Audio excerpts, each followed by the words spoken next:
Good morning, everyone. There have now been over 15.7 million COVID-19 cases and nearly 355,000 deaths reported to WHO, with over 4 million more cases in November alone in the WHO European region. Europe accounts for 28% of global cases and 26% of deaths cumulatively.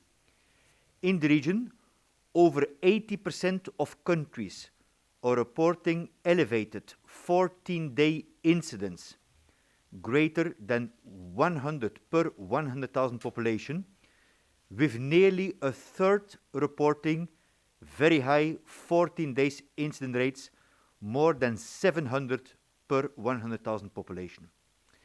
As a result, we are seeing increasing signals related to overwhelmed health systems, with reports that in France, for example, intensive care wards have been at over 95% capacity for 10 days, and in Switzerland, intensive care units are at full capacity.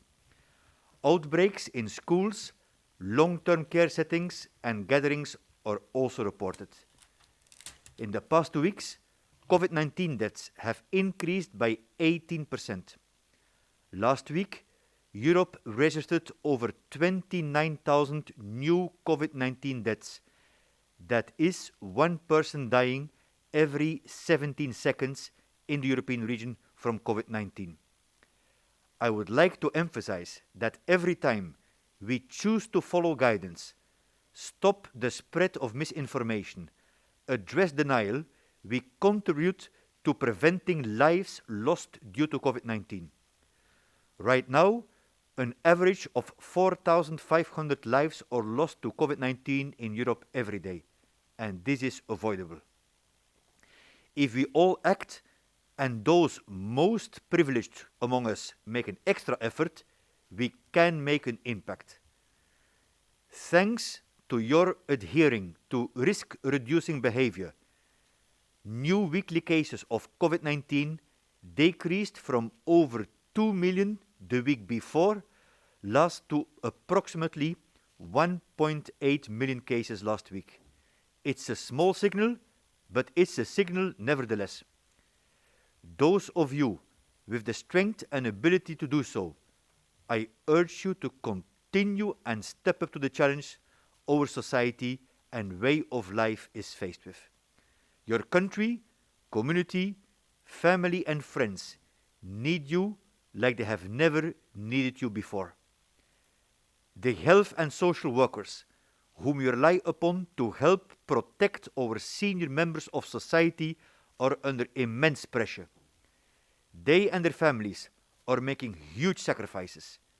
They need you like never before to act responsibly and to support them through the tough season ahead. In you all, I firmly believe that there is more hope ahead of us than despair behind us. 3 points today. First, if we all do our share, lockdowns are avoidable. I stand by my position that lockdowns are last resort measure. Mask use is by no means a panacea and needs to be done in combination with other measures. However, if mask use reached 95%, lockdowns would not be needed. But at the current 60% or lower mask use, it is hard to avoid lockdowns. We acknowledge that hundreds of millions of people are in some kind of lockdown today, but we learned that there is significant collateral damage associated with lockdowns, including increased mental health issues, alcohol and substance abuse, gender-based violence, essential health service disruption, and a need for improved economic support for the people affected, including those people who lose their jobs. We are aware of the technical and the political difficulties to resort to such measures.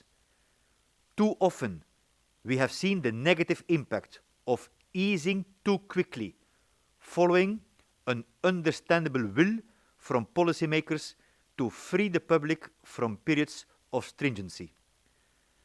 too often as well, we have also seen how much these short political gains are quickly offset by the devastating impact of having to reinstall mandates shortly after they are eased.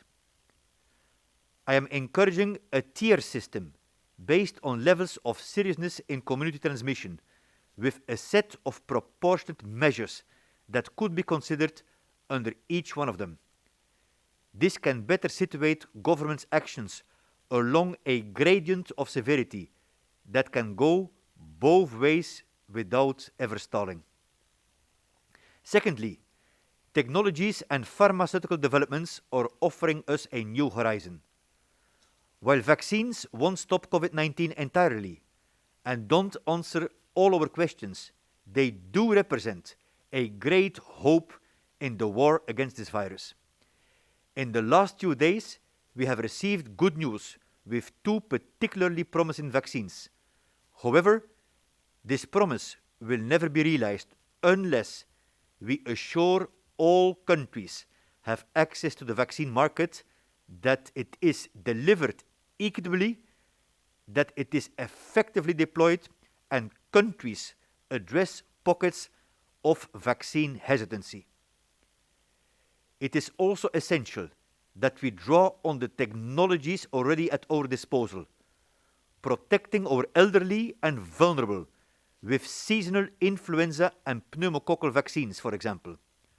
Furthermore, a reconfiguration of testing policies for contact tracing, isolation of cases and suspected cases, identification of superspreader events, and monitoring of high-risk situations through targeted testing and surveillance offers great returns on mitigating transmission. Here, our testing strategies need to be recalibrated to manage the largest bulk of transmission, to track cases, quarantine contacts, and isolate asymptomatic or mild cases. The recent scientific developments in rapid diagnostic tests, the antigen tests, provide a valuable option to shift the locus of the pandemic battle from the hospital to the households, the points of care, the community, to put the people in the center. I would also note that governments are to reflect on whether increased support is required for isolated and quarantined asymptomatic or mild cases. Thirdly, looking ahead, we must ensure safe learning for our children and make sure they enjoy the festive season.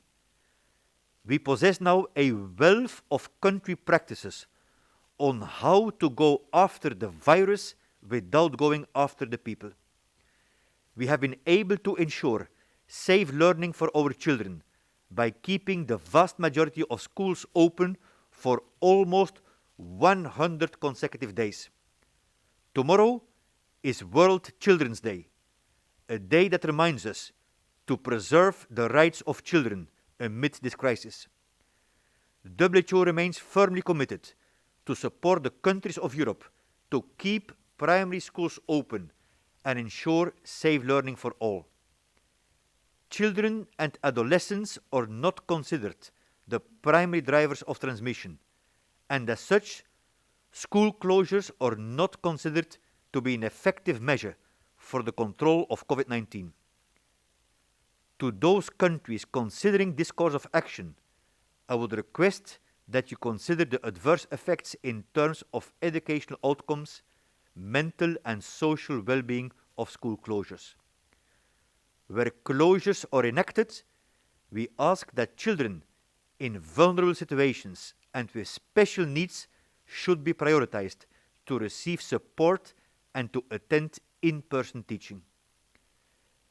And to children particularly, a short note on Christmas and the festive season ahead.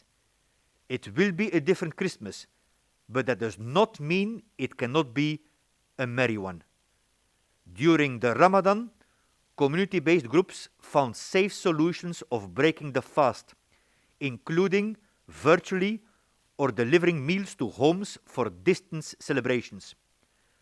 a virtual Diwali with free line events run by municipalities across Europe assured safe revelries.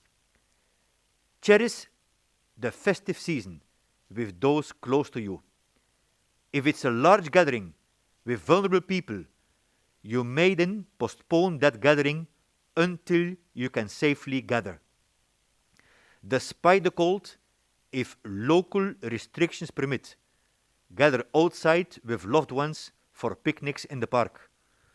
We see signs of community spirit and support already across the whole European region, with homeless shelters planning to deliver warm meals and food packages to the homeless at Christmas, online festivities planned, and popular department store Christmas windows being unveiled through Facebook live events and so on. In summary, my 3 points today. 1. If we all do our share, lockdowns are avoidable. 2. Technology and pharmaceuticals offer us a new horizon, hope. And 3rd, we must ensure safe learning for our children and make sure they enjoy the festive season. Ultimately, these pandemic times are affecting all our lives, but we cannot give up when we have so much to gain. I urge you to hold on to hope and make every effort in your communities to reduce your personal risk and the risk to the people and the communities around you for the health and well-being of all. Thank you.